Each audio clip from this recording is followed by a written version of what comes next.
He built the house before he had a wife, nailed every board himself, hauled every stone, mixed every batch of mortar under a Kansas sun that didn't care whether a man lived or died out there on the open prairie. And when the walls were up and the floor was laid, before the roof was even finished, Wyatt Granger dragged 2 chairs onto that unfinished porch and set them side by side. One for him. One for a woman he had never met, never spoken to, never even seen. His neighbors thought he had lost his mind. Maybe he had, but that empty chair would change everything. If this story moves you, stay until the end, hit that like button, and drop a comment telling me what city you're watching from. I want to see how far this story travels. The prairie in late October had a way of making a man feel very small. Wyatt Granger had learned that in his first year out here, when the wind came down flat and hard from the north and hit the unbroken grassland with nothing to slow it, no trees worth mentioning, no hills, just mile after mile of brown and gold stretching out until it blurred into sky. On those days, the world felt less like a place to live and more like a warning, like the land itself was daring you to stay. He stayed. He was 31 years old in the autumn of 1879, a broad-shouldered man with calloused hands and a jaw that had been described on more than one occasion as stubborn-looking even when he was in a perfectly agreeable mood. He had come to Rook County, Kansas, 4 years earlier with a government land claim, a mule named Chester, who had since died of old age, and just enough cash money to buy seed, tools, and 1 winter's worth of provisions. No family, no partner. Just himself and the idea that land could be made into something if a person was willing to work hard enough and long enough and bleed enough to earn it. He had bled plenty. The first winter nearly finished him. Not from cold. He had built a half-dugout shelter before the first frost, roofed it with sod, and burned buffalo chips for heat like every other hard-headed homesteader out on the plains. What almost finished him was the silence. Not the absence of sound exactly, because the prairie was never truly quiet. The wind was always doing something. Cattle from the neighboring claim lowed in the dark. Coyotes had opinions they shared nightly. But there was a particular kind of silence that lived inside the 4 walls of that dugout, a silence that had weight to it, and it pressed down on a man in a way that the cold never could. He got through it by working, by planning, by writing lists of things he intended to build and then building them, one by one, as the seasons turned. A proper well, a barn, a chicken coop that actually kept the chickens in, fences along the east and west property lines, a root cellar dug 4 feet into the hillside, a small smokehouse, and finally, by the summer of 1879, a proper house. Frame construction, not sod, with a real floor and real windows and a porch that faced south so a person could sit out in the evening and watch the light change over the grassland without the wind cutting straight through them. He finished the porch on a Saturday morning in early September. He was standing in the doorway of the nearly complete house, still no roof on the porch overhang, just open sky above the decking, when he looked at that empty stretch of planks and felt something he hadn't expected. Not satisfaction, not pride. Something more like an ache, the kind that doesn't have a clean name. He went to the barn and found 2 chairs he had made the previous winter, rough-cut pine with seats he had sanded down as smooth as he could manage. He had made them with some vague idea that he might want to sit outside on warm evenings. He carried both chairs out to the porch and set them side by side, facing the prairie. He sat in one. The other one sat empty. He looked at it for a long time. Then he went inside and found a piece of paper and a pencil stub. The nearest town of any size was Caldwell, roughly 14 miles to the southeast. Wyatt rode in every 2 or 3 weeks to pick up supplies and mail, and on a Tuesday morning in the second week of October, he walked into the office of the Caldwell Commercial and asked to place an advertisement in the paper. Harlan Pruitt, who ran the commercial from a cramped back office that smelled permanently of ink and tobacco, peered at the piece of paper Wyatt slid across the counter and read it twice. "Huh," Pruitt said. "It's clear enough, isn't it?" "It's clear." Pruitt read it a 3rd time. "Most fellows just say they want a wife. Good health, good character, willing to work hard. You know, the usual." "I'm not most fellows." Pruitt looked up over his glasses. He was a heavy-set man in his 50s, with ink-stained fingers and the mildly skeptical expression of someone who had read too many things written by too many people to be surprised by much anymore. "No," he said, "I can see that." The advertisement read, "Homesteader, 31. Rook County, Kansas. 4 years on the land. House built, barn built. Root cellar, well, 160 acres under claim. Not looking for a housekeeper or a decoration. Looking for a partner, sir. Someone who thinks for herself, says what she means, and isn't afraid of hard work or hard weather. I've built the house. I've built one chair for myself and one for someone I haven't met yet. If you believe a life can be worth building with someone you don't know yet, write to me. Tell me something true. W. Granger, General Delivery, Caldwell, Kansas. Pruitt set the paper down. You want me to run this word for word? Word for word. You know, most women answering ads like this are looking for security. You're asking them to prove something to you before you'll even... I know what I'm asking, Wyatt said. Pruitt shrugged. He had seen plenty of lonely men come through this office over the years. Most of them were writing advertisements for brides the same way they might write an order for farm equipment, listing specifications and expected performance. This one was different. He wasn't sure if that meant the man was smarter than average or considerably less so. Your nickel, Pruitt said, and took the paper. The reaction from Wyatt's neighbors was about what he expected. His closest neighbor, a broad, red-faced man named Dolph Castle, who ran cattle on the claim to the east, heard about the advertisement within a week. News traveled fast in a place where entertainment was scarce, and rode over one afternoon while Wyatt was patching a section of fence near the property line. Heard you put an ad in the commercial, Castle said from horseback. Yep. Heard it was a little unusual. Depends on your definition. Castle squinted down at him. He had 3 grown daughters and a wife who had come out from Ohio 15 years ago and hadn't smiled in public since. He was not a cruel man, but he had the particular habit of frontier men who had seen too many grand plans collapse into dirt. He reflexively distrusted anything that sounded hopeful. You put something in there about a chair. I did. A chair for a woman you never met. That's right. Castle worked his jaw like he was chewing something difficult. Wyatt, you know how many men out here have sent for brides and gotten themselves a world of trouble? Harmon Purcell over on the Cimarron put an ad in 4 different papers, got a woman out here from Tennessee, and she was back on a train east inside of 6 weeks. I know about Harmon. Then you know it don't always work the way a man pictures it. Wyatt straightened up from the fence post and looked at Castle directly. I'm not picturing her a certain way. That's the whole point. Castle stared at him for a moment, decided this was not a conversation he was going to win, touched his hat brim, and rode away. Word spread anyway. By November, 2 families at the church in Caldwell. Wyatt attended irregularly, mostly to stay on polite terms with his community, had heard about the advertisement and the chairs, and the general opinion seemed to be somewhere between bemused and gently concerned for his mental health. Mrs. Dorothea Fenwick, who ran the dry goods counter at Caldwell's main supply store and had opinions about everything, said within earshot of Wyatt while he was buying flour, "That poor man, sitting out there talking to an empty chair like it's going to write him back." Wyatt bought his flour, said good morning to Mrs. Fenwick, and rode home. He was not offended. He had grown up in a family where people said practical things and meant them, and he understood that what his neighbors were expressing in their particular unvarnished way was a kind of concern. They had seen men come apart out here, from isolation, from failed crops, from winters that went on past any reasonable length. A man who built chairs for imaginary wives was, from a certain angle, a man who might be starting to lose his grip. He didn't think he was losing his grip. He thought he was just being precise about what he wanted. The first letter arrived in late November. He almost missed it. Pruitt had it set aside behind the counter at the commercial office rather than at the general delivery window because, as Pruitt explained with a trace of amusement, I wanted to make sure it actually got to you and didn't end up under a boot heel. It was a single sheet of paper written in a neat, small hand with a Philadelphia postmark. Wyatt read it standing at the counter. Mr. Granger, I'm going to tell you something true, since that is what you asked for. I am 27 years old. I work at a printing press in Philadelphia, not setting type, but operating the press itself, which most people consider unsuitable work for a woman, and which I consider nobody's business but mine. I am not beautiful in any exceptional way, and I would rather you not imagine otherwise.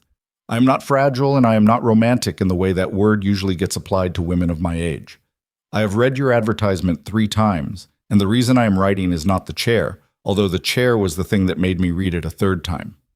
The reason I am writing is the word partner. You used it where most men would use wife. Those are not the same word. I don't know if I want to move to Kansas. I don't know anything about you beyond what you wrote.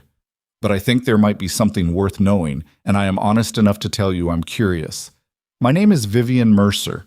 I live at 14 Callowhill Street, Philadelphia. If you write back, tell me something true in return. V. Mercer.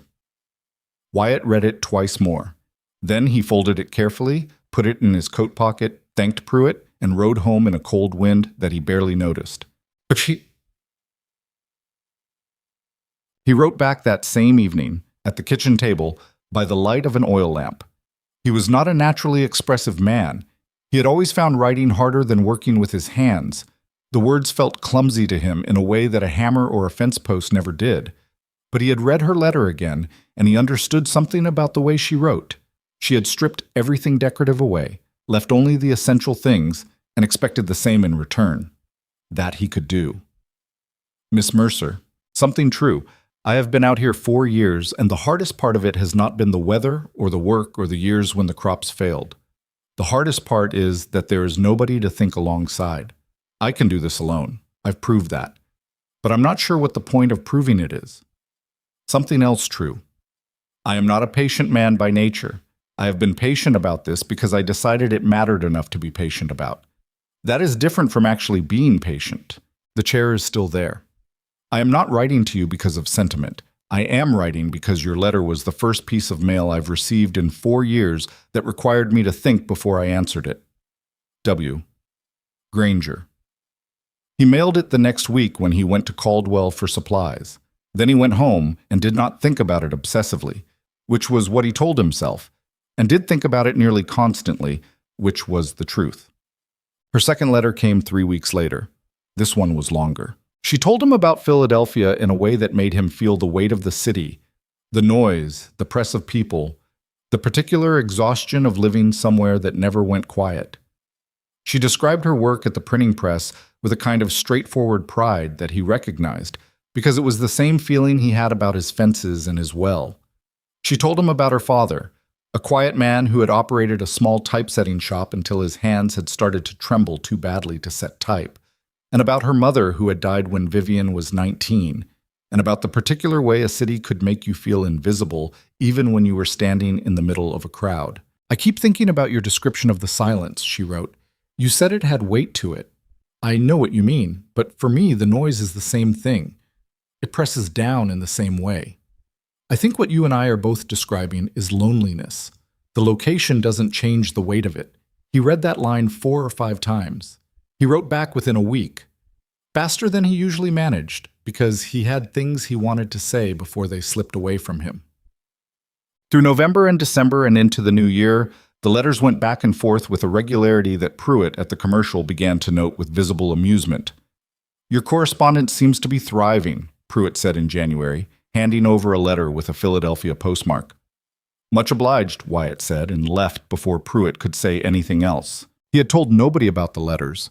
Not Castle, not anyone at the church, not the Dempsey family 2 miles north who occasionally invited him for Sunday dinner and had a daughter of marriageable age that Mrs. Dempsey occasionally mentioned with the subtlety of a thrown stone.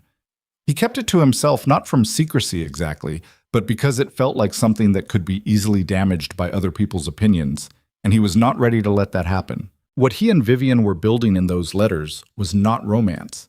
He would not have used that word, and neither would she. He was fairly certain of that. It was something more like architecture. They were describing themselves to each other with unusual precision, laying out the actual structure of who they were rather than a pleasing false front. She told him about her stubbornness and her tendency to argue with people she disagreed with even when it would have been easier to stay quiet. He told her about his temper, not violent, but sharp, the kind that could go cold and silent when he was genuinely angry in a way that people sometimes found harder to deal with than shouting. She told him she had once been engaged and had ended it herself 6 months before the wedding because she had realized she was marrying a version of herself that the man wanted her to be rather than the version she actually was. He told her he had come close to leaving Kansas in his 2nd year, had actually packed a bag and gotten as far as Caldwell. before turning back, because he realized he was leaving out of loneliness rather than good sense, and he didn't trust decisions made from that particular place. They were, in these letters, more honest with each other than either of them had been with most people they had known face to face. By March, Vivian had written in one letter, almost as an aside, "I'm starting to think this might be something real. I don't know what to do with that exactly. I thought I should tell you."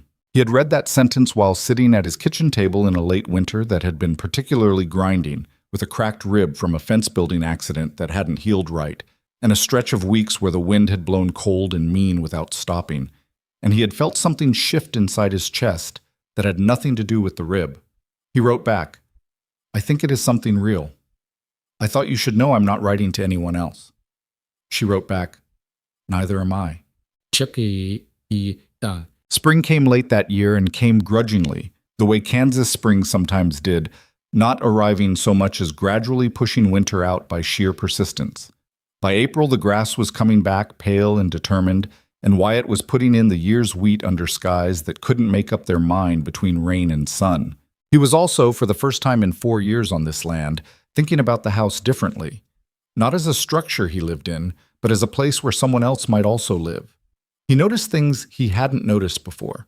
The way the morning light came through the east window of the kitchen and landed on the floor in a way that was actually quite decent. The way the spare bedroom, which he had been using for storage, had good proportions. The way the porch faced south and caught the late afternoon sun. He had told Vivian about the house in his letters. She had asked questions about it, practical questions, which he appreciated. How deep was the well? What was the root cellar like? How far to the nearest town? And what was in that town? She was not asking out of romance. She was asking the way someone asks when they are trying to understand whether a thing could actually work. In a letter in late April, she wrote, "I have been trying to imagine it, not romantically. I know you'd find that irritating, and honestly, so would I. I mean, actually imagine it. The distance from the house to the barn, the sound it makes at night, whether a person could stand the flatness of it. I can't quite get there in my head, but I find myself trying, which I think is significant." He wrote back, "It takes a while to see what the flatness gives you instead of what it takes away. What it gives you is the sky. You can see weather coming from 50 miles out. You can see the light change in ways that don't happen where there are hills or buildings in the way. I'm not saying it's beautiful. I'm saying it's honest. It doesn't hide anything." She wrote, "That might be the most precise description of landscape I have ever read from a man who claims not to be good with words."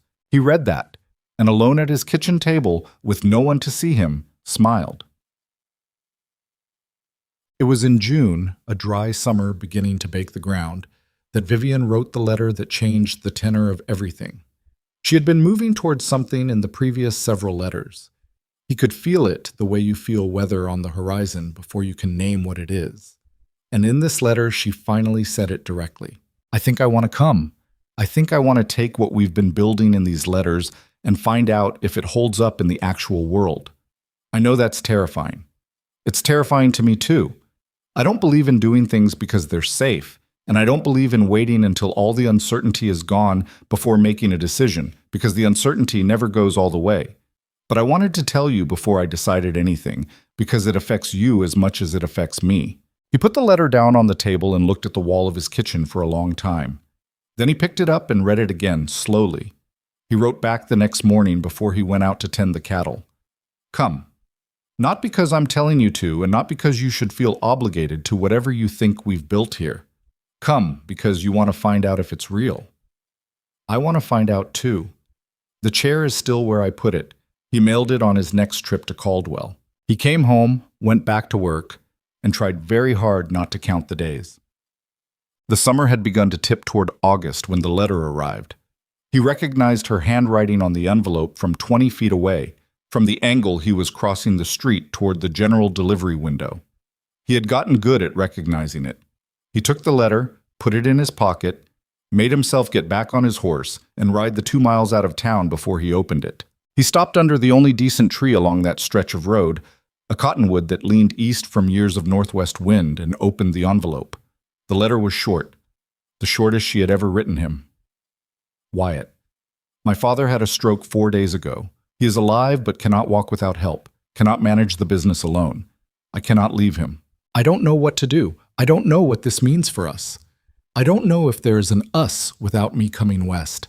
And I don't know if I can come west. And I don't know how long any of this will last or what will be left of whatever we have by the time I find out. I'm sorry. That's not enough, but it's all I have right now. Vivian. He read it twice. He folded it along its original creases and put it back in the envelope and put the envelope in his shirt pocket, close against his chest. The cottonwood made its dry, papery sound in the wind. Somewhere out on the grass, a meadowlark was saying the same 4 notes over and over. Wyatt sat on his horse for a while under that leaning tree and looked at the prairie and thought about what a man was supposed to do with news like this. Then he turned his horse toward home. He had work to finish before dark. He would write to her tonight. The chair could wait. He wrote to her that same night.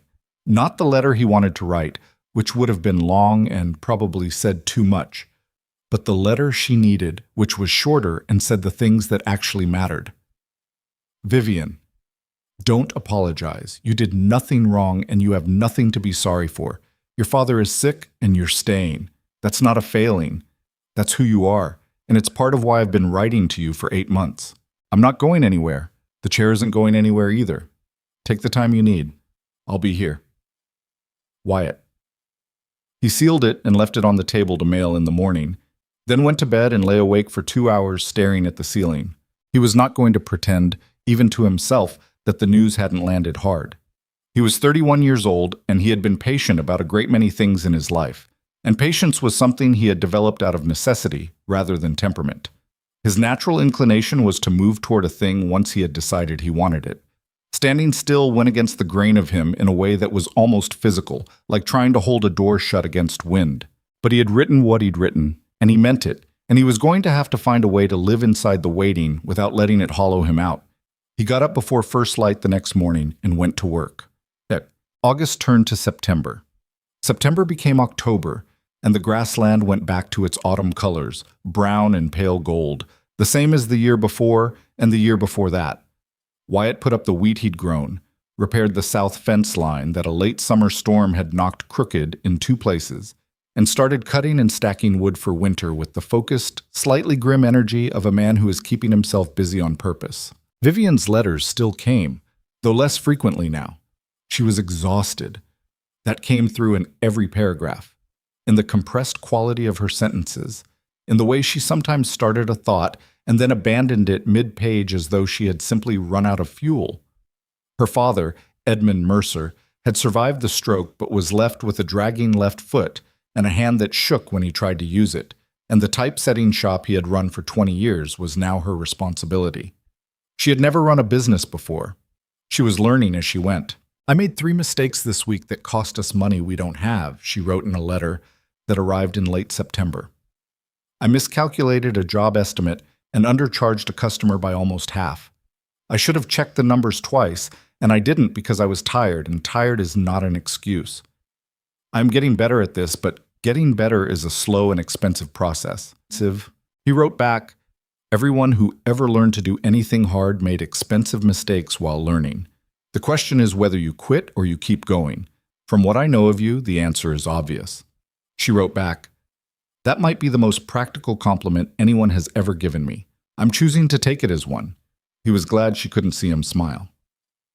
The winter of 1880 was bad, not catastrophic. He'd seen worse, or heard of worse from men who'd been out here longer, but it was the kind of sustained cold that settled in before Thanksgiving and didn't ease until nearly April, with a stretch in January where the temperature dropped far enough that the water in the bucket he kept by the stove froze before morning, even if he banked the fire well. He lost 2 calves to the cold and a section of roof on the chicken coop that he had to patch in weather that made the work genuinely unpleasant.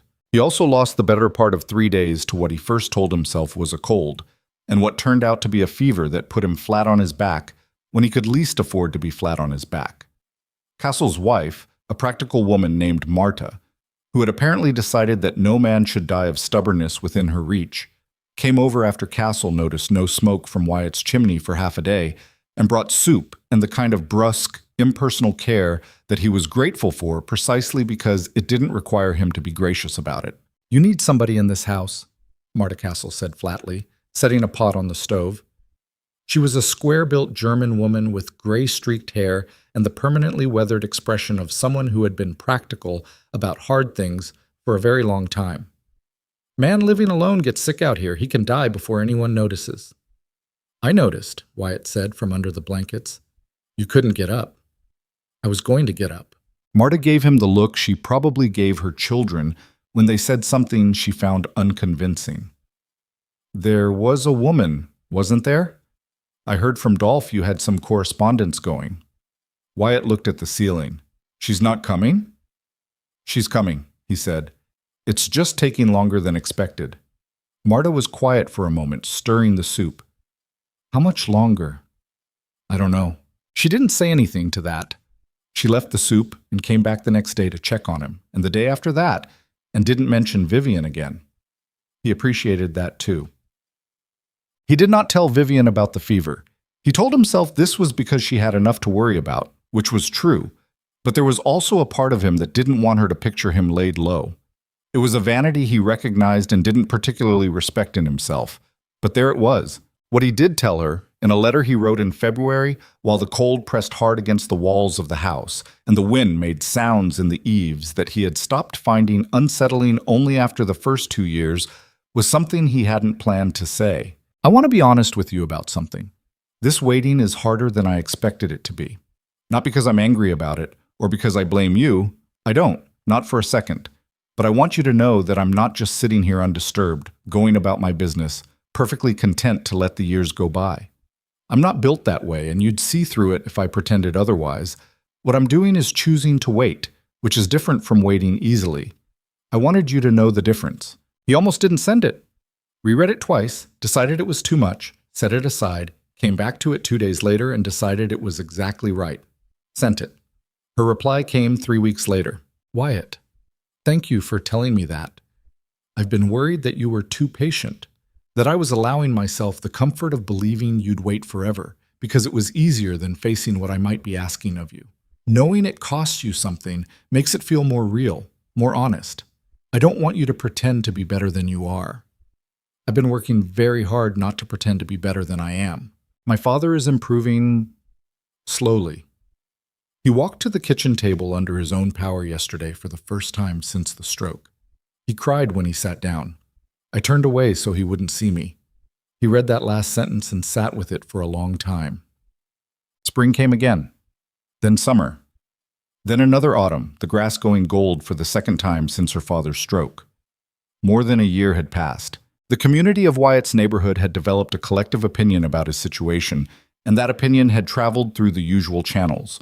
Church on Sundays, the supply store in Caldwell, the occasional gathering at one homestead or another when the weather was good enough and the work light enough to allow socializing. The opinion was broadly that Wyatt Granger was being a fool. It was not stated cruelly. Most of the people who held this view considered themselves to be reasonable, well-meaning individuals who were simply being realistic about the way the world worked. A woman who had been corresponding with a man for over a year and still hadn't boarded a train was, by this reading of the situation, a woman who was never going to board a train.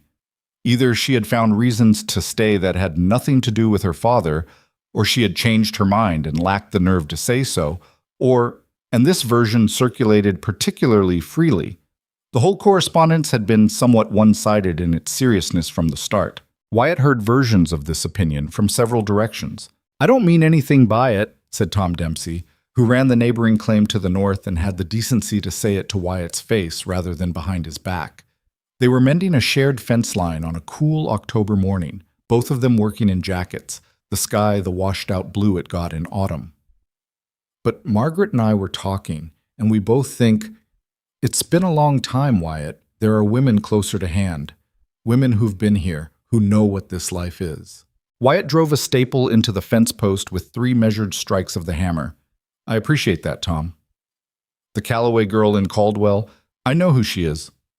She's a good woman." "I'm sure she is." Dempsey stopped working and looked at him. He was a decent man, Tom Dempsey, with a round face that was habitually sunburned and a fundamental inability to leave a thing alone once he had decided it needed saying. "You're not going to consider it?" "No." "Because of letters?" Wyatt looked at him evenly. "Because of what's in the letters. There's a difference." Dempsey didn't have an answer for that. He went back to the fence and they finished the work without talking much and parted on perfectly civil terms. But Wyatt rode home with the conversation sitting in him in a way that took a while to settle. The problem was not that Dempsey was unreasonable. The problem was that, from a certain angle, the angle of pure practicality, the angle of a man who had watched enough frontier optimism turn to dust to develop a reflex skepticism about anything that required faith to sustain, Tom Dempsey was making perfect sense. Wyatt understood that angle. He had lived inside that angle for most of his adult life. What he had trouble explaining, even to himself, was why this particular thing had moved him out of it. He was splitting wood behind the barn in late October, a clear, cold afternoon, the kind that made the axe feel good in the hands, when Castle rode up and leaned on the fence rail with the expression of a man who has decided to say something he has been holding for a while. "Agnes Pryor's daughter is moving back from Wichita," Castle said. "Husband died. She's got 2 little ones, but she's solid. Knows how to work." Wyatt split a log. "Dolph, I'm just telling you what I know. You're telling me to give up." Castle's jaw worked. He was not a comfortable man in conversations that required precision, but he was trying. "I'm telling you that 1.5 years is a long time. That's all I'm saying. A lot of men would have moved on. I'm not a lot of men. That's been clear from the start." Castle's voice had something in it that wasn't quite exasperation. Something closer to genuine worry, which was its own kind of irritating. But there's a point where holding on to something stops being faithfulness and starts being what? Castle looked at him steadily. Stubbornness. Just plain stubbornness dressed up to look like something more. Wyatt set the axe down and looked at Castle for a moment. The late afternoon light was coming in flat and golden from the southwest, the way it did in October, and it lit up the dead grass beyond the fence and made it look almost warm. "Maybe it is," he said, "but I know the difference between giving up because it's the right thing and giving up because it's the easier thing, and I'm not there yet." Castle looked at him for a long moment, then nodded once, the way men nod when they don't agree but have decided to respect the answer. He tipped his hat and rode back toward his own land. Wyatt picked up the axe and went back to the wood. The letter that arrived in November was different from the others. He knew it before he opened it. There was something in the weight of the envelope, the density of it. It was thicker than her usual letters. He made himself wait until he was home, and the horse was seen to, and there was a fire going in the kitchen stove before he sat down at the table and opened it. She had written 8 pages, the longest letter she had ever sent him. She told him about the past 6 months in a way she hadn't done in the letters while they were happening, retrospectively, with the clarity that comes when you've survived something far enough to look back at it. She described the slow, grinding work of running the shop, the employees who had tested her authority in the early months and eventually stopped, the accounts she had restructured, the single large contract she had gone after and won that had stabilized their finances for the first time since her father's stroke. She described her father's recovery with the same unsentimental precision she brought to everything. The things he could do now that he couldn't do 6 months ago, the things he would likely never fully recover. The conversation they had finally had 2 weeks ago, sitting at the kitchen table after supper, where he had asked her directly what she was waiting for. He said, "That man in Kansas is still waiting for you." I said, "I know." He said, "And you're still waiting for me to not need you." I didn't answer that because it was true, and he knew it was true, and there wasn't much to add. Then he said something I didn't expect. He said, "Vivian, I am better. I am not all the way better, and I may never be all the way better, but I can get to the kitchen table by myself, and I can manage a spoon, and I am not going to fall over and die because you board a train." I said, "That's not what I'm afraid of." He said, "What are you afraid of?" And I couldn't answer that either. Wyatt set the pages down on the table. He picked them up and read on. "I've been asking myself that question for 2 weeks. What am I afraid of?" The honest answer, and I promised you honesty from the first letter, is this. I'm afraid that the person you've been writing to for 18 months and the person who will step off that train are not the same person. I'm afraid that what we've built in letters, which is real, I believe it's real, might not survive contact with reality, with the actual texture of days, with me being tired and short-tempered and you being whatever you are when things go wrong. I'm afraid that the chair is a beautiful idea, and that beautiful ideas don't always hold up. But I am more afraid of never finding out. I have been training a young man named Arthur to manage the shop. He started 2 months ago. He is diligent and reasonably competent, and my father likes him, which matters. In another 2 months, perhaps 3, I believe he will be able to manage without me watching over his shoulder every day. I am telling you this so you know I am moving towards something, not just away from something. I'm not sure of the date yet. I'll tell you when I know. Vivian. He read the last page twice. Then he got up, went to the window, and stood there looking out at the dark prairie for a long time. The wind had come up while he was reading, the kind of steady northwest wind that meant the temperature would drop overnight. He could hear it moving through the dead grass. He thought about what she had written. The fear about the chair being a beautiful idea. He had his own version of that fear if he was being truthful with himself.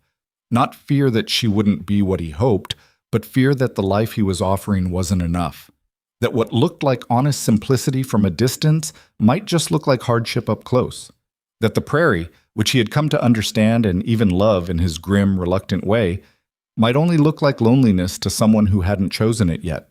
He went back to the table and picked up his pencil. He wrote, "Vivian, the chair is still there. I haven't moved it. It's been out on that porch through 2 winters and 1 hailstorm, and I've looked at it more times than I can count. I won't pretend that it's just furniture to me. You've known me too long to believe I'd pretend that. You asked what you're afraid of. I'll tell you what I'm afraid of. I'm afraid you'll come all this way and find out that the life I have to offer is smaller than what you gave up. I'm afraid that what I can give you is decent and honest and real, but not enough. That's been in me a long time, and I've never written it down because I wasn't sure it was useful to say. I'm saying it now because you said something honest, and it deserved an honest answer. Come when you can come. I'll be here." Wyatt. He sealed the envelope and set it on the table to mail in the morning. Outside, the wind worked steadily against the walls of the house. The fire in the stove ticked and settled. Somewhere far out on the prairie, past where any light reached, the grass moved in long waves that no one was awake to see. He sat at the table for a while longer. Then he banked the fire and went to bed. Her reply to his letter came faster than usual. 2 weeks instead of 3, which told him something about the state she was in when she wrote it. Not frantic, but moving. The handwriting was the same neat, compressed script he had learned to read the way some men read weather, looking past the surface for what was underneath. You wrote that you're afraid the life you're offering is smaller than what I'm giving up. I've been thinking about that for 10 days, and I want to answer it carefully, because it deserves a careful answer. What I'm giving up, a city that makes me invisible. Work I'm good at but didn't choose. A life that was shaped mostly by other people's needs and other people's expectations, and one near mistake of a marriage that I got out of just in time. I'm not giving up something golden, Wyatt. I'm giving up something familiar. Those are not the same thing. What you're offering, I don't know yet. That's honest. But decent and honest and real, those are not small words. Most people spend their whole lives in proximity to things that are none of those 3. Arthur passed his first full week managing the shop without me standing over him. He made 1 error in the accounts and caught it himself before close of day. My father ate breakfast at the table 3 mornings in a row. I'm not saying spring, but I'm not saying never. Wyatt read the letter in the barn while he was supposed to be checking the condition of the tack before winter set in properly. He read it twice, folded it, put it in his coat pocket, and finished checking the tack. He did not write back immediately. He let 3 days go by, which was unusual for him. He had gotten into the habit of writing within a day or 2, almost as a discipline, because he had found that the longer he waited, the more he second-guessed what he wanted to say. But this time he needed the 3 days to think about what she had written, about the careful way she had separated familiar from golden, and what that distinction said about how she saw her own life. When he did write, he said, "I think you just described courage more accurately than most people I've ever known." She wrote back, "Or stubbornness. We've established I have plenty of that." He almost laughed. He caught himself, alone in his kitchen, and shook his head. Bon pat. Winter came in hard that year, the second hard winter in a row, and Wyatt settled into it with the practiced resignation of a man who has stopped being surprised by the plains weather and started simply accounting for it. He laid in extra wood. He reinforced the barn against drafts. He checked the root cellar stock and calculated what would last and what wouldn't. He did the things that needed doing, and he did not think too much about spring or Philadelphia or the date on a train ticket that hadn't been purchased yet. He thought about those things anyway, of course. Late at night, when the wind was doing its work against the walls and the fire had burned down to coals, he would find his mind going east the way a compass needle goes north. Not by decision, but by pull. What he could not entirely account for, even to himself, was the certainty. Not confidence that everything would work out well. He was not built for that kind of easy faith, but a simpler, harder certainty that Vivian Mercer was real, that what had grown between them in 18 months of letters was real, and that the only way to find out what it amounted to in the actual world was to wait until she could come and then find out. That was all. It was not complicated. It was just difficult. He had stopped defending himself to his neighbors by this point. Sometime in the fall, he had made a quiet internal decision to simply stop engaging with the opinions, and he held to that decision through the winter with the same stubborn consistency he brought to fence mending and wood splitting. When Dolph Castle made a comment at the feed store in January, Wyatt nodded politely and changed the subject. When Mrs. Fenwick at the dry goods counter gave him the particular look she reserved for people she considered to be making avoidable mistakes, he bought his flour and said good morning and walked out. It was Tom Dempsey in February who pushed it further than politeness could contain. They had run into each other at the smithy in Caldwell, both there to have work done, both waiting in the cold shed that served as a waiting area. And Dempsey had apparently decided that the proximity and the boredom of waiting licensed a harder conversation than their October fence line talk. "There's a thing I've been meaning to say," Dempsey started, which was never a promising beginning. "Tom, hear me out." Dempsey was leaning forward, elbows on his knees, his hat in his hands. He had the expression of a man who has rehearsed something. "Margaret and I have been talking about this, and I know you don't want our opinions, but we're your neighbors, and that means we're going to give them anyway. You have spent 2 winters waiting on a woman in Philadelphia. 2 winters. You've turned down, I know of at least 2 women who would have been happy to, I know. And you're going to be 33 years old in April, and this land needs more than one pair of hands, and—" "Tom," Dempsey stopped. Wyatt looked at him steadily. "I hear what you're saying. I know you mean it well, but I need you to understand something. I am not waiting because I can't find another option. I'm waiting because I've already made a decision, and I don't unmake decisions because they're inconvenient." He paused. "She is coming. I don't know when, but she's coming, and when she does, I expect you and Margaret to be decent to her." Dempsey blinked. He hadn't expected the last part. He sat back slightly. "Well, of course we'd be—" "Good. Then we understand each other." The smithy was quiet for a moment except for the sound of hammering from the back room. "You're the most stubborn man I have ever known," Dempsey said, and there was something in his voice that was almost, not quite, admiring. "I've been told," Wyatt said. March arrived and the cold began to loosen its grip, not graciously but grudgingly, the way it always did on the plains. The ground thawed by degrees. The first pale grass started coming up in the south-facing hollows where the sun hit longest. Wyatt began the spring work, ground preparation, equipment checks. The particular sequence of tasks that a farmer begins before the season actually starts because starting too late is a kind of failure he didn't permit himself. And in the second week of March, a letter came that was different from all the others. He could tell immediately. The envelope was thicker, heavier. Her handwriting on the outside looked slightly different, more deliberate, like she had been careful about something.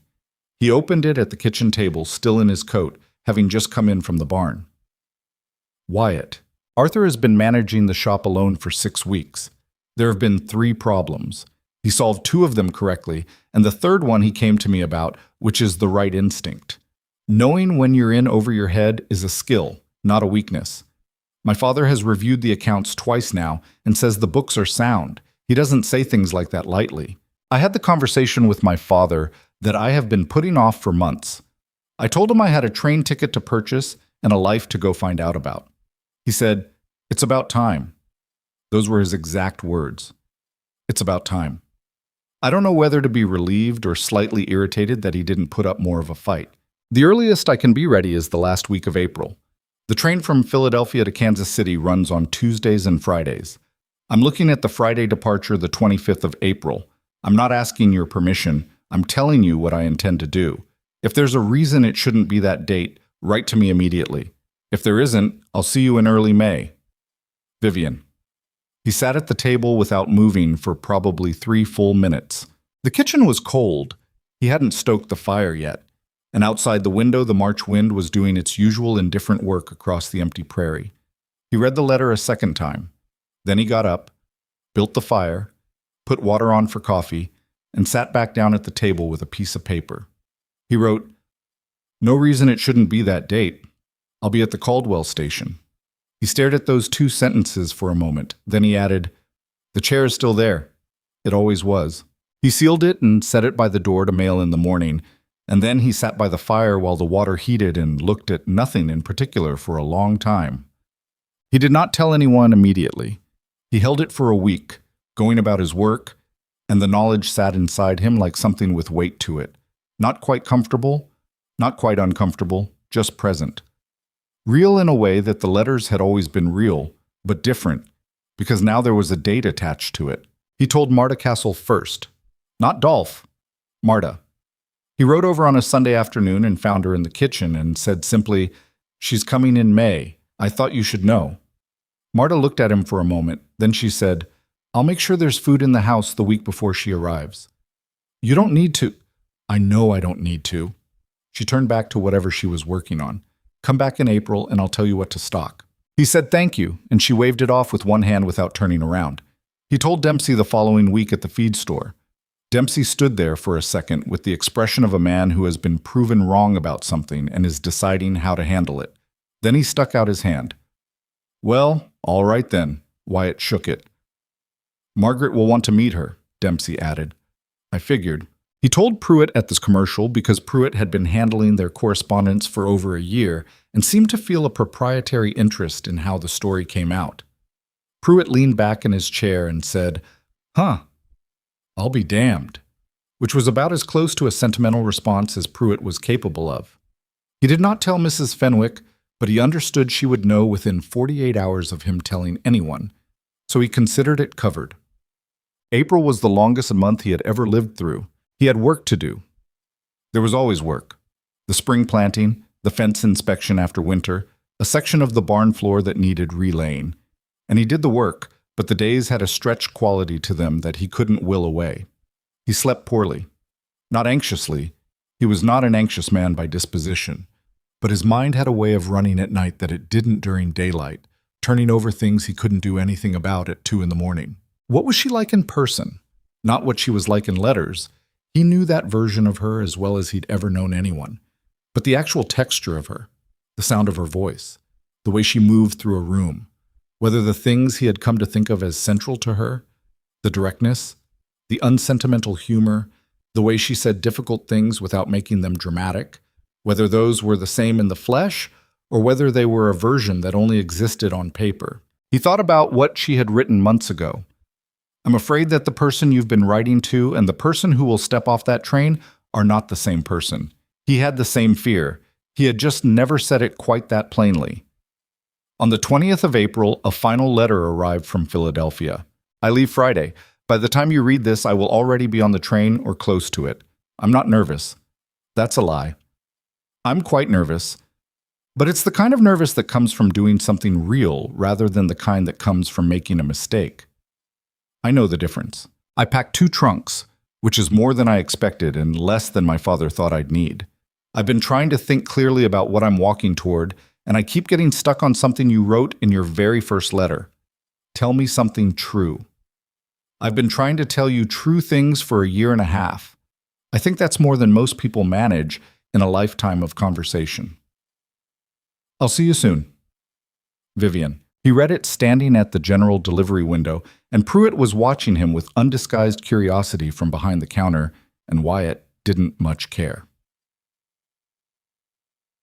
He drove the wagon into Caldwell on the morning of May 3rd, which was when the train from Kansas City was scheduled to arrive, or rather, when it was supposed to have arrived on the 2nd, delayed a day by a problem on the Missouri-Kansas line that Wyatt had learned about from the station master the previous afternoon.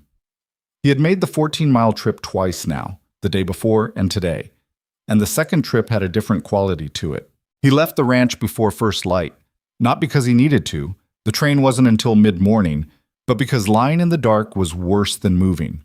The spring morning was cold and clear, the kind of clear that only happened on the plains when the air had been scrubbed clean by a night wind. The sky went from black to dark blue to the thin pale color it got just before the sun came up, and Wyatt drove the wagon south toward Caldwell, watching the light change over the grass and trying not to rehearse anything. He had a habit, when he was nervous, of rehearsing conversations in advance, working out what he'd say, which he'd learned was completely useless because real conversations never followed the rehearsed version. He got to town an hour before the train was due and tied the wagon at the rail outside the station and went inside to wait. The Caldwell station was a modest building, a single waiting room with wooden benches, a ticket window, a stove in the corner that was still burning against the morning chill. Two other people were waiting, an older man in a worn coat and a young woman with a baby who was making the small preliminary sounds of deciding whether to cry. The station master, a thin man named Cooley, who had worked this station for 11 years and had the temporal patience of someone who had watched a great many trains come and go, glanced at Wyatt and nodded. Wyatt sat on a bench and waited. The young woman's baby made its decision and started crying, and she walked it back and forth at the far end of the room in that automatic, slightly desperate way of mothers everywhere. And the old man fell asleep against the wall with his hat over his face, and the stove ticked. Wyatt looked at the floor. He thought about the advertisement he had written in October of 1879, sitting at his kitchen table with a pencil stub and a piece of paper and a specific ache he hadn't known what to do with. Tell me something true. He had not known, when he wrote that, whether anyone would answer or whether whoever answered would be worth knowing. He had just known what he was asking for. He heard the train before he saw it, the low, sustained sound of it coming from the northeast, growing steadily more present. He got up from the bench and walked out onto the platform.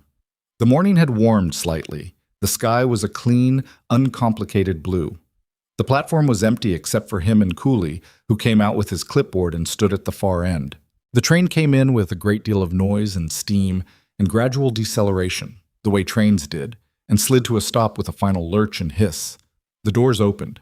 A family got off first, a man with two small children and a great deal of luggage who immediately began arguing with each other about whose job it was to carry what. Then the old man from the waiting room shuffled out past Wyatt and toward the steps. Then a drummer in a city suit who looked around Caldwell with the resigned expression of someone who had been told this was a promising territory. Then she stepped off the train. He knew it was her before she reached the platform, not because he had any particular picture of her in his mind, because he had been careful not to build too specific a picture, but because of the way she looked at the town and then at the platform, and then found him standing there and didn't look away. She was not beautiful in any exceptional way, exactly as she had told him in her first letter. She was medium height, brown-haired, with a face that was specific rather than pretty, a strong jaw, a direct gaze, 2 years of hard work and harder decisions showing in the set of her shoulders. She was carrying a bag in one hand and looking at him with an expression he couldn't quite read, which meant it was probably the same expression he was wearing. She walked toward him. He walked toward her. They stopped about 3 feet apart. Neither of them said anything for a moment. "Wyatt Granger," she said. Her voice was lower than he had imagined and steadier. "Vivian Mercer," he said. She looked at him for a second. "You're taller than I pictured. You're—" He stopped. "Go on." "Exactly like I pictured," he said. Something shifted in her expression. Not a smile exactly. Something underneath a smile. That's either a very good sign or a very strange thing to say to someone you've never met. "Probably both," he said. She looked at him for another moment, then she glanced past him at the wagon, at the horse standing patient at the rail, at the flat tan and green stretch of Kansas prairie beginning just past the edge of town. "Well," she said, and picked up her bag. "Show me what we've been writing to each other about." He took the bag from her. She didn't fight him for it, which he noted, and they walked toward the wagon together, and the morning stayed clear and cold and honest around them, and the grass moved in the wind the way it always had and always would, indifferent and endless and real. The ride out from Caldwell took just under an hour. They didn't talk much for the first part of it. That surprised him a little. He had half expected that seeing each other in person after all those letters would open something up immediately, like a valve releasing pressure. Instead, there was a quiet between them that was not uncomfortable, but was careful. Like two people who know a great deal about each other on paper and are now taking the time to find out whether the paper holds. Vivian sat on the wagon bench with her hands folded in her lap, watching the land. He watched her watching it from the corner of his eye. The prairie in early May was about as close to handsome as it ever got. The grass coming in green, the sky a serious blue, wildflowers scattered through the draws in yellows and pale purples. It was not dramatic. It was not the kind of landscape that announced itself. But there was something in the scale of it, the flatness running out to every horizon, that had a particular effect on people seeing it for the first time. Some found it oppressive. Some found it peaceful. He had always found it honest. "It's bigger than I imagined," Vivian said, about 4 miles out of town. "It gets bigger," he said. She was quiet for a moment. "Is that supposed to be reassuring?" "Just accurate." She made a small sound that might have been a laugh. "You're exactly like your letters. Is that good or bad?" "It's good," she said. "I was afraid you might have been performing in the letters, showing me the best version." "I was," he said. "Somewhat." She looked at him. "And the rest?" "You'll find out."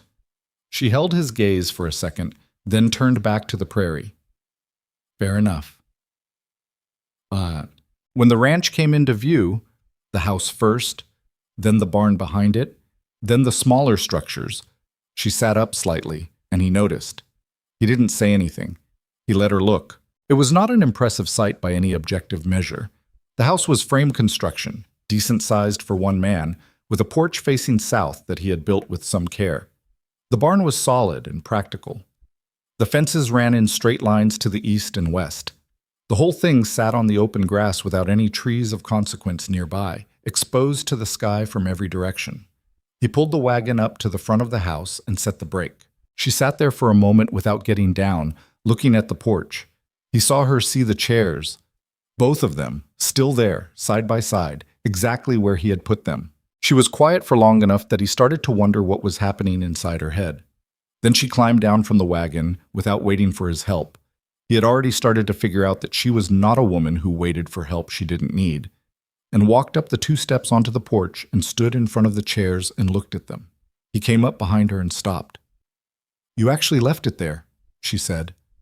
Her voice had something in it he couldn't name. "I said I would. Through 2 winters. Yep." She put her hand on the back of the empty chair. Not sitting in it, just touching it. He watched her do that and said nothing. "All right," she said after a moment. It was not a dramatic word. It was the word of someone who has just confirmed something they needed to confirm. She took her hand off the chair and turned around and looked at the house. "Show me inside." She was practical about everything, which he had expected, and her practicality was a relief after 18 months of anticipating it. She walked through the house the way a person does when they are genuinely assessing something, rather than politely admiring it, opening the kitchen cupboards, checking the depth of the dry sink, looking at the floor joints, pressing her hand against the plaster of the interior walls to test for damp. She asked direct questions. How deep was the well? What kind of winters did the root cellar handle? Was there ever water in the basement after heavy rain? He answered everything honestly, including the things that were not ideal. The east wall of the spare bedroom had a draft and heavy winds that he hadn't fully solved. The root cellar was good, but the door needed a better seal before next winter. The well was 32 feet and had never gone dry, but the summer of 1877 had been close. She took this information in without visible distress. He appreciated that. What he had not anticipated was her eye for systems. Within the first afternoon, she had spotted 3 things about how he had organized the kitchen that were inefficient, pointed them out without any particular drama, and proposed specific adjustments. He stood in the kitchen doorway while she explained the logic of it, and felt the strange sensation of someone else thinking about his house as a place they were going to live. "You can tell me if I'm overstepping," she said mid-explanation, and glanced at him. "You're not," he said. "You hesitated." "I was just getting used to it, someone thinking about it the way you are." She looked at him for a moment. How long have you lived here alone? 6 years. 6 years of doing things your way. More or less. She nodded, not unkindly. That's going to take some adjustment, for both of us. I know, he said. I'm not trying to reorganize everything you've built. I know that too. She held his gaze. Do you? Because some men say they know it and then find out they didn't. I'm not most men. I think I've mentioned that. Something that was definitely a smile this time. You have. I'm verifying it. The Castles came over on the third day. He had told Marta they were coming, and Marta arrived with Dolph mid-morning carrying a covered pot of something that smelled like beef and onions, and the particular expression of a woman who has decided to make a judgment and is keeping it professionally neutral until she has enough information. The introduction was brief and slightly awkward in the way introductions between strangers always were. But Marta was a practical woman, and Vivian was a practical woman, and within 20 minutes they had moved from polite small talk to a real conversation about the root cellar situation and what had and hadn't worked for preserving things through the previous 2 winters. Dolph stood with Wyatt near the barn and watched the 2 women talk on the porch. Well, Dolph said. Well, what? Wyatt said. She's not what I expected. What did you expect? Dolph considered this. Someone softer, maybe. Someone who looked like they'd have trouble. She's not soft. No, Dolph said with a note of something that might have been respect. She's not. They were quiet for a moment, watching. Vivian was saying something to Marta, pointing toward the south end of the property, gesturing with her hands in a way that suggested she was describing something she had already been thinking about. She'll do all right, Dolph said. It was about as high a compliment as Dolph gave, and Wyatt accepted it at that value. So, they married 3 weeks after she arrived. It was not a large ceremony. The circuit preacher came through Caldwell in late May, and they arranged for it at the church, with the Castles and the Dempseys and a handful of other neighbors in attendance. Vivian wore a dark blue dress she had brought from Philadelphia, practical, well-made, nothing that would be ruined by a Kansas wind on the walk from the wagon to the church door. Wyatt wore his good coat, which he had brushed carefully the night before. The ceremony was short. The preacher was a decent man who kept things to what mattered. Wyatt said his words clearly and meant them. Vivian said hers the same way, looking at him directly, not at the preacher or the small gathering of people, at him. Afterward, outside, Margaret Dempsey cried quietly into a handkerchief, which she had apparently expected of herself because she had brought one. Marta Castle shook Vivian's hand with both of hers and said something in a low voice that Wyatt didn't catch. Dolph slapped him on the shoulder with a force that suggested genuine feeling. They drove home in the late afternoon. The light was doing its best work over the prairie, the way it did sometimes in May, the sky gone orange and gold at the edges. How do you feel? Vivian asked, about halfway home. He thought about it. Like something I built is finally finished. She was quiet for a second. That is either the most practical or the most romantic thing anyone has ever said to me. Can it be both? She looked at the horizon. I'm starting to think that's your whole philosophy. He couldn't argue with that. What happened in the months that followed was not a smooth adjustment. He had known it wouldn't be, and she had known it wouldn't be, and being right about that did not make it easier. They had 2 serious arguments in the first month. Not shouting arguments.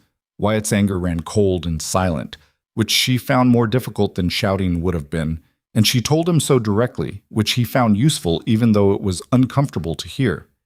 Her stubbornness, which he had known about from her letters, but had perhaps underestimated in terms of its daily texture, showed up most clearly when she believed she was right about something, and he believed the opposite. She did not back down to keep the peace. He did not either. They learned, through a process that was occasionally genuinely unpleasant, how to disagree without it becoming something that needed to be repaired afterward. The second argument, in June, was about the ranch's accounts. She had gone through his records, with his knowledge and his permission, because she had asked, and he had said yes, and had found what she considered to be 3 significant inefficiencies in how he was managing his crop sales. He was selling his wheat through a middleman in Caldwell who was taking a margin that she calculated cost him nearly 12% of his net receipts every year.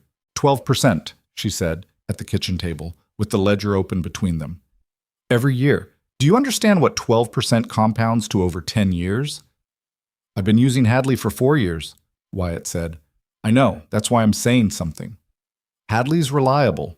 In a bad year, reliable is worth something.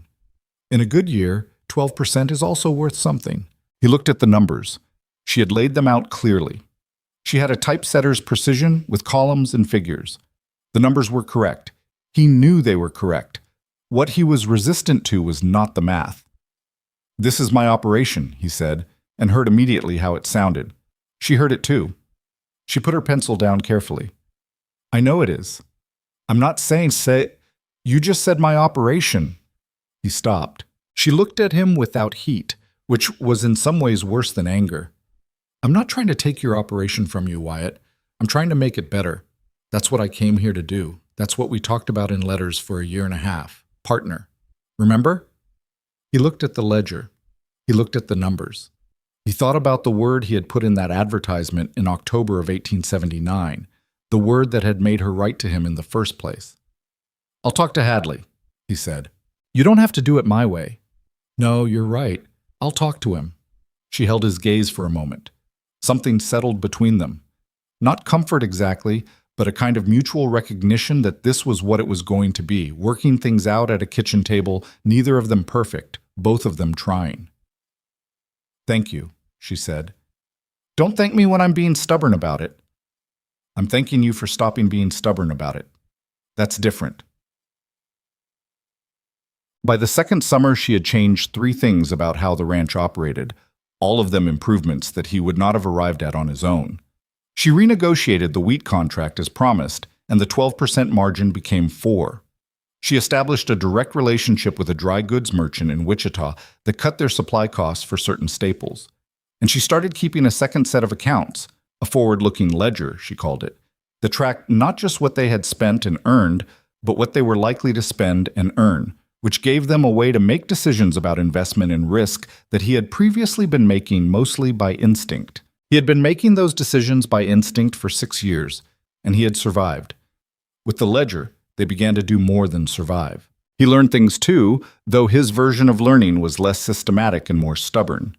He learned that she needed quiet in the mornings before she was ready to talk, which ran contrary to his habit of addressing whatever was on his mind as soon as it occurred to him. He learned that when she went silent for more than a day, it was not unhappiness, but processing. She was working something out internally and didn't want to discuss it until she had gotten somewhere, and that asking her what was wrong was the wrong question. He learned that she found the prairie loneliness genuinely difficult in the first year, not in the way he had feared, not in the way that made people leave, but in a real way that she didn't always have words for and that he couldn't fix. What he could do was be present. He learned to do that better. There was an evening in the first autumn, after a day that had been neither difficult nor easy, but simply long in the way farm days were long, when they sat on the porch in the 2 chairs and watched the light go out of the sky. She had a cup of coffee going cold in her hand. He was just sitting. The prairie was doing its quiet evening thing, the grass settling, a few birds making their last passes, the temperature dropping in that gradual way it did in September. I wrote to my father today, she said. How is he? Better. Arthur apparently reorganized the filing system. A pause. In a way my father hates. Wyatt almost smiled. What did he do? Complained to me about it in great detail, which means he's well enough to have opinions about filing systems. I consider that a recovery. He looked at the sky. The first stars were coming up in the east. Do you miss it? Philadelphia. She was quiet for a moment. He had learned to let her be quiet. I miss my father, she said. I miss being good at something I already knew how to do. I miss... She stopped. There are things I miss. But missing something doesn't mean you should have stayed. No, he said. She looked at the prairie. This is bigger than it was in my head, even after all those letters. I don't think words actually get it right. No, he agreed. They don't. You knew that and you still tried. Seemed worth trying. She looked at him with that specific expression she had, the one that was almost a smile, but more than a smile, the one that had something behind it she didn't always say. It was, she said, well, The summer of 1883 was when the drought came. Not the worst drought the plains had ever seen, but bad enough. 8 weeks with no rain of consequence, the grass going from green to brown to the color of old straw, the creek to the north of the property dropping to a thin, dark line in its bed. The wheat came in at roughly half what they had projected. The kitchen garden that Vivian had established by the east wall of the house gave up by July. They did not panic. They had the forward-looking ledger, and it told them they could sustain 2 bad years before they were in genuine trouble. They cut where they could. They made decisions carefully and without drama. In August, when it became clear that 3 of the neighboring families were worse off than they were, the Purcell claim to the south had lost nearly everything. Vivian brought it up at the kitchen table. "We have enough," she said. "Enough for us," he said. "More than enough for us. The Purcells have 2 children." He looked at the ledger. He knew what she was suggesting, and he was not opposed to it. He was thinking about how to do it without making the Purcells feel the weight of it. "We don't give them money," he said. "No," she agreed. "We have them over for supper, and there happen to be extra provisions when they leave. And if he pushes back, then you tell him it's what neighbors do, and you say it like you mean it, and he'll accept it because he needs to." Wyatt looked at her. She was right, and she knew she was right, and she was not particularly triumphant about it. That was one of the things he had come to rely on in her. She was right about things without requiring you to acknowledge it extensively. "All right," he said. They had the Purcells over that Sunday. They sent them home with 2 bushels of provisions and the assurance, delivered in Wyatt's flat, unornamental way, that it was what neighbors did. Frank Purcell accepted it with the dignity of a man who has swallowed his pride for his children's sake, which was the only kind of dignity that mattered. The library was Vivian's idea, and it started small. She had brought 2 trunks from Philadelphia, and one of them had been nearly half full of books. She had been reading since she arrived. Evenings on the porch, Sunday afternoons, the quiet hours of winter, and had started lending them to Marta Castle, who had given them to her daughters, who had passed them to the Dempsey children. By the 3rd year, there was an informal circuit of books moving through the neighboring homesteads, and Vivian had written to a book distributor in Kansas City and arranged a modest standing order for new volumes. "We can't afford a building," Wyatt said, when she first described the fuller version of what she had in mind. "We don't need a building. We need a room." "What room?" "The spare bedroom, the one you were using for storage." He thought about the spare bedroom. He thought about how she had reorganized the storage into the root cellar and the barn over the past year, clearing the room incrementally, which he now understood had been intentional. "How long have you been planning this?" he asked. She looked at him with perfect composure. "A while. You might have mentioned it. I wanted to be sure it was possible before I brought it up. I don't like proposing things I can't deliver." He stood in the doorway of the spare bedroom and looked at the empty space. Afternoon light came through the east window, the same light he had noticed the day she arrived, the decent light that landed well on the floor. "Shelves along that wall," she said, from behind him. "A table in the center, 2 chairs. Families can come on Saturday mornings." "Families coming here on Saturday mornings," he said. "Is that a problem?" He turned around. "No, I'm just adjusting." "You do a lot of that." "You give me a lot to adjust to." She held his gaze, and this time the almost smile was fully a smile, without the something behind it quality, just plain and real. "I know," she said. "I consider that a feature." He shook his head and looked back at the room and started calculating, without meaning to, how many shelves the wall could hold. By 1885, the room held 412 books. Vivian kept a list. Families came on Saturday mornings the way she had said they would, at first tentatively, then regularly, then with the particular sense of expectation that meant it had become something people counted on. Children sat at the center table and read things they had no other way of accessing. Mothers borrowed novels and returned them with opinions.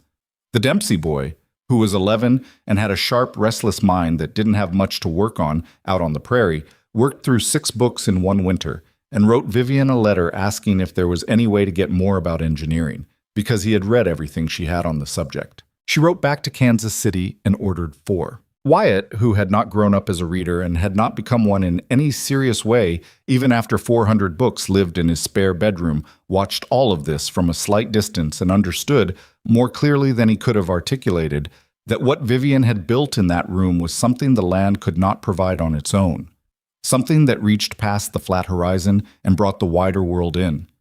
He understood also that this had been in her from the start, this need to connect things, to create systems that served people, and that it was not separate from why she had answered his advertisement, but continuous with it. He told her that one evening on the porch, in his inexact, groping way. He was not good at these observations out loud. She listened to him stumble through it and didn't help him find the words, which he appreciated because it would have felt patronizing if she had. "You're saying the library is the same thing as the letters," she said, when he'd gotten it out. "Something like that. Connecting things that couldn't connect on their own." "Yeah." She looked at the prairie. The sun was getting low. Somewhere behind the barn, a meadowlark was making its four-note declaration, the same sound the prairie had been making since before either of them was born. "I think you're right," she said. They sat in the two chairs while the light went out of the day and the stars came up one by one in the east, and the grass moved in its quiet way, and neither of them needed to say anything more about it. The years did not pass gently. They passed the way prairie years always did, with weight, with weather, with the particular accumulation of small losses and small victories that eventually added up to a life. Edmund Mercer died in the winter of 1887, 6 years after his stroke, in the bedroom above his typesetting shop in Philadelphia with Arthur sitting in the hall and a letter from Vivian on the nightstand that had arrived 3 days before he lost the ability to read. Vivian got the telegram on a Tuesday morning in February, standing in the kitchen with her coat still on from checking on the animals. She read it once, set it on the table, and stood at the window for a long time looking at the snow that had come in overnight and covered the prairie in white. Wyatt came in from the barn 20 minutes later and found her standing there. He read the telegram without her having to say anything. He came and stood beside her at the window. He didn't put his arm around her or say that he was sorry or any of the things people said. He just stood there with her and looked at the snow. After a while, she said, "He knew I was happy here." "Yes," Wyatt said. "I made sure he knew that. Before, I made sure." "I know you did." She was quiet for another long moment. He said, "The last time I wrote, that the advertisement was the best thing I ever answered." Her voice was steady, but had something working underneath it. "He said he was glad I had better sense than he gave me credit for." Wyatt said nothing. There was nothing to add to that. She turned away from the window eventually and went about the day's work. Because that was what you did. Because the animals needed feeding, and the stove needed wood, and life on the plains did not pause for grief. But he watched her that day with a particular attention, not hovering, just present. And that evening on the porch, too cold for the porch, really, both of them in heavy coats, she sat in her chair, and he sat in his, and she finally let the quiet crack a little. Not dramatically, just enough. "I keep thinking about the last letter I sent him," she said. "Whether I said enough. You wrote him every month for 6 years. That's not what I mean." He knew what she meant. "You can't ever say enough," he said. "Nobody can. That's not a failure. That's just what it is." She looked at the dark prairie. "That's very practical." "It's true." "Yes," she said. "It is." She pulled her coat tighter. "Thank you for not telling me it's all right." "It's not all right," he said. "It's just survivable." She reached over without looking at him and put her hand on his arm and left it there for a while. He didn't move. The cold settled around them, and the stars were very clear overhead, and the grass whispered in the wind the way it always had. Their children came in the years between. The first, a boy they named Edmund after her father, was born in 1883. Difficult labor. A long night.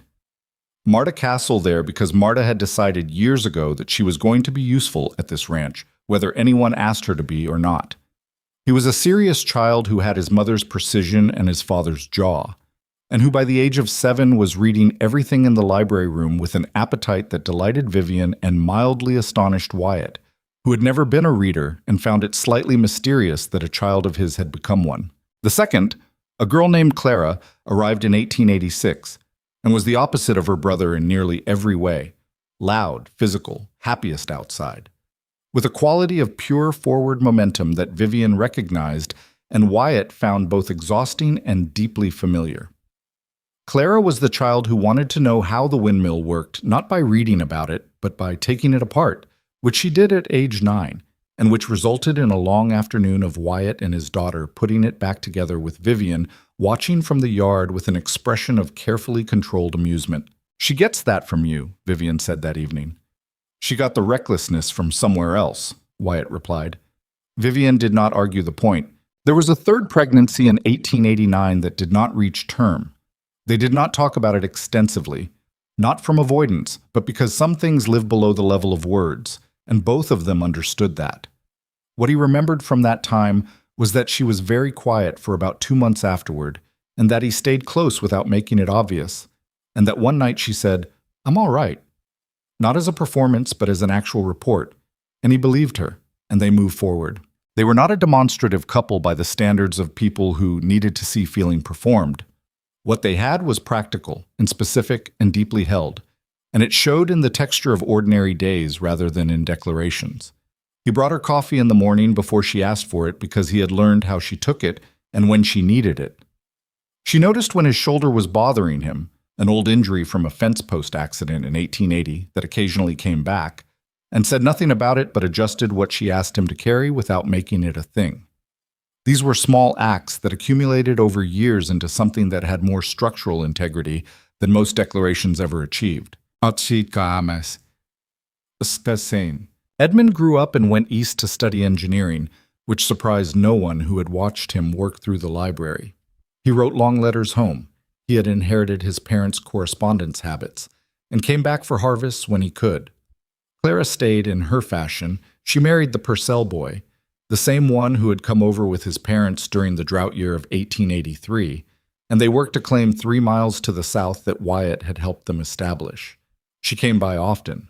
She had her father's quality of getting things done without unnecessary commentary, which served her well and occasionally made her husband feel slightly outmatched, which Vivian told her, gently and directly, was something she needed to manage with a little more patience. "You sound like me in 1882, Vivian said, the time they had that conversation. Clara looked at her. "What happened in 1882? "Your father and I had an argument about the wheat contract that was my fault in a way I didn't want to admit." "You admitted it?" "Eventually. It took longer than it should have." She looked at her daughter steadily. "James is a good man. Being right all the time is less useful than you think it is." Clara was quiet. She had her father's quality of sitting with things rather than immediately responding, which was one of the ways she was more like him than she appeared. "Did Pa tell you that? About the wheat contract?" "He never mentioned it after we resolved it. That's another thing worth learning." The library outlasted the spare bedroom. By 1892, there were over 800 books, and the room could no longer hold them decently, and Vivian had been managing the overflow with a system of rotating loans that worked but was showing strain. Wyatt built a small addition onto the east side of the house, 12 feet by 16, with good window light and shelves floor to ceiling, and they moved the library into it the following spring. On the first Saturday after the move, 14 families came. The Dempsey boy, now a grown man who had gone to work for a railroad engineering firm in Topeka, came back specifically for the occasion and shook Vivian's hand and told her that what she had built had mattered more than she probably knew. "I know," she said, and he laughed, and she did too. Wyatt watched from the doorway of the new room with his arms crossed and said nothing, because there was nothing to say that wasn't already obvious. The ranch by the mid-1890s was one of the more stable operations in Rook County. Not the largest, not the most prosperous in absolute terms, but solid in a way that other homesteads often weren't. The kind of solid that came from careful decisions made consistently over a long time, from a forward-looking ledger kept faithfully, from knowing the land well enough to work with it rather than against it. They had survived 2 droughts and a crop failure and the brutal economic contraction of 1893 that had broken dozens of farms in the county. They had come through each of these not without cost but without catastrophe, which on the Kansas prairie in the late 19th century was its own kind of achievement. Wyatt's hair went gray in his 50s, and he let it, not particularly interested in the appearance of being younger than he was. His hands were a catalog of old injuries, a scar across the left palm from a saw in 1884, the crooked set of 2 fingers on the right hand from a break that had healed imperfectly, the permanent roughness of skin that had been working outdoors for 30 years. He moved more carefully than he had in his 30s, not stiffly, but deliberately, the way a man moves when he has learned that carelessness costs. Vivian's hair went gray too, and she wore it the same practical way she always had. She kept the accounts. She kept the library. She wrote letters. To Edmund in the East, to her father's old associates in Philadelphia, to the book distributor in Kansas City, to Clara 3 miles south. She had never stopped writing letters, and she was better at it than she had been at 27, which was saying something. They still sat on the porch in the evenings, when weather permitted. The chairs were not the original chairs. Those had worn out years ago, but they were the same chairs in the way that mattered, occupying the same positions, facing the same direction. It had become so habitual that on evenings when one of them was inside and the other came out and sat, the empty chair had a specific quality to it, not sad, just incomplete, the way a sentence is incomplete before the period. Wyatt died in the spring of 1901. He had been slowing for 2 years, not from any single dramatic thing, but from the accumulation of decades, the way strong things slow. He worked less. He sat more. He watched the land with the focused, almost professional attention of someone who is looking at something they know they will not always be able to look at. He was not morbid about it. He was not, as far as Vivian could tell, afraid of it. He was simply finishing. Clara and her family were at the ranch for the last weeks. Edmund came from the east when the letters made clear it was time, arriving on a Tuesday with the travel-worn look of a man who had pushed the journey as fast as the trains would allow. He sat with his father for long hours, and they talked about things Vivian wasn't present for, and she didn't ask about afterward because she understood that a man and his son needed their own accounting. Wyatt died on a Thursday morning in April, early, before the sun was fully up. Vivian was there. Clara was there. It was quiet, and it was not dramatic, and he was not in distress, which was the only thing she had asked for, internally, in the weeks beforehand. That it not hurt him badly.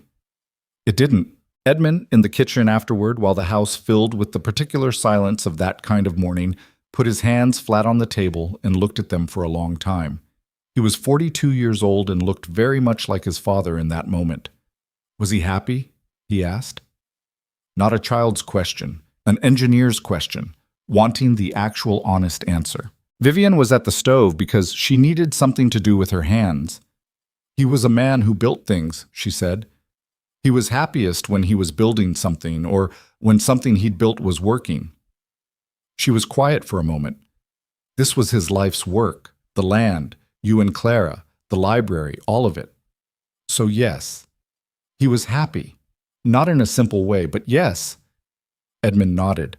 He was also difficult, she said, and stubborn, and his version of expressing affection was making sure the wood box was never empty, and he had a temper that ran cold in a way that was harder to deal with than shouting. She paused. I need you to know all of it, not just the good parts. Edmund looked at her. He had her eyes. I know all of it, Ma. Good, she said, and went back to the coffee. She found the draft 3 weeks later. She was going through the papers in the roll-top desk in the corner of the bedroom, the desk that had been his, that she had barely opened in 20 years of marriage because it was his space, and she had respected that without it ever being a rule, just an understanding.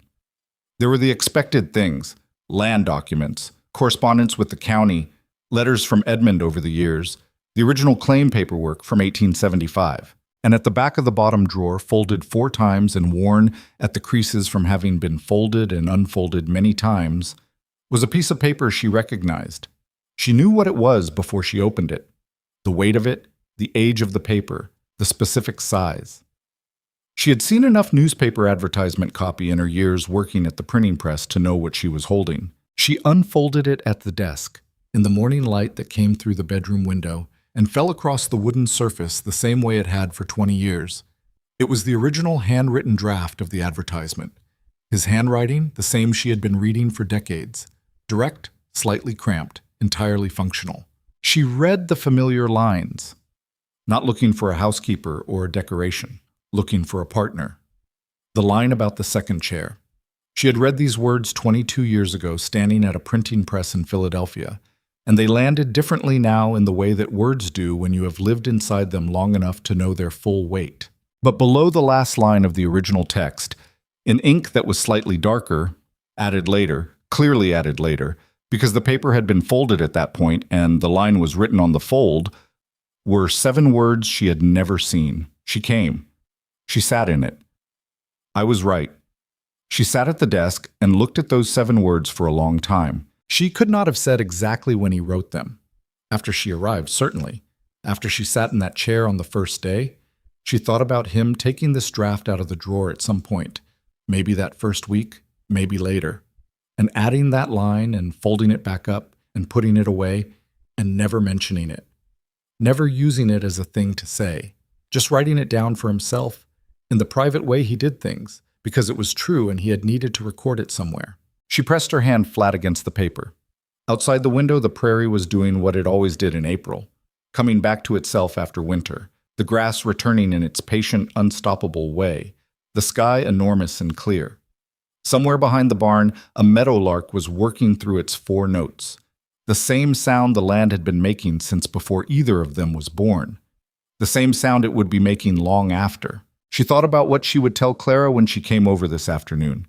She thought about Edmund on the train back east, carrying his father's death with him in the compressed, practical way he carried difficult things. She thought about the Saturday families who would still come to the library next week, the children who would sit at the table and read things that reached past the flat horizon, the particular accumulation of that over years. She thought about a woman of 27 standing at a printing press in Philadelphia, reading an advertisement she had read twice already, reading it a 3rd time because of a single word. Partner. She thought about the courage it had taken to write back, and the courage it had taken to stay when her father got sick, and the courage it had taken to board the train after a year and a half of letters, not knowing whether the person she had built in her mind would match the person who met her on the platform. He had matched.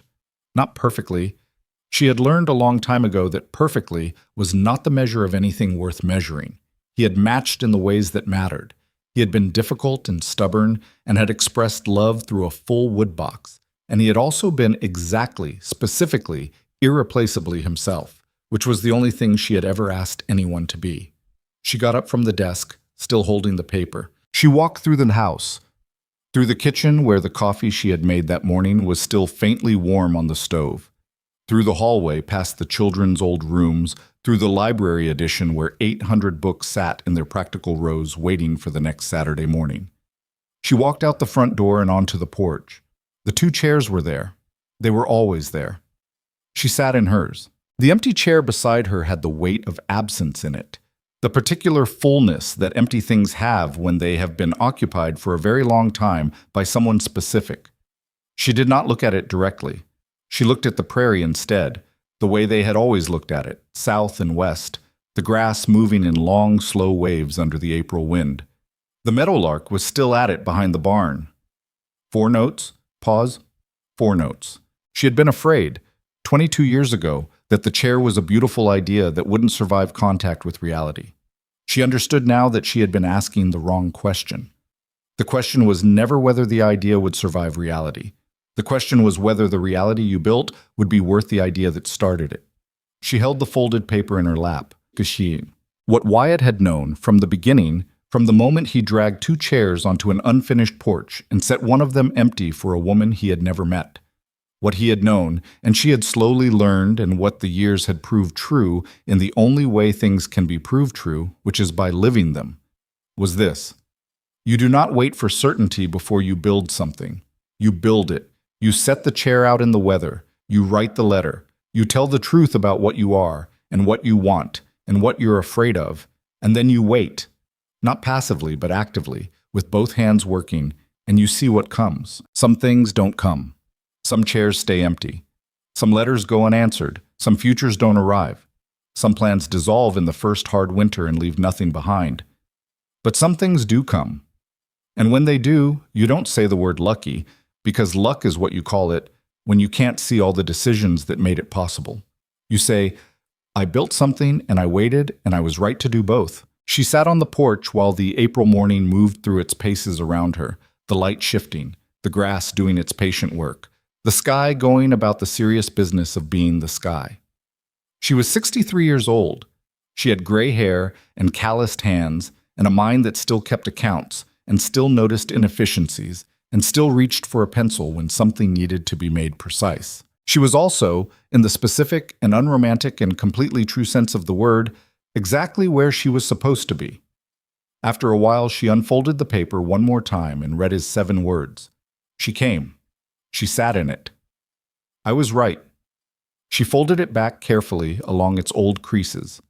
She put it in her pocket, close against her chest, the same place he used to put her letters on the long rides home from Caldwell.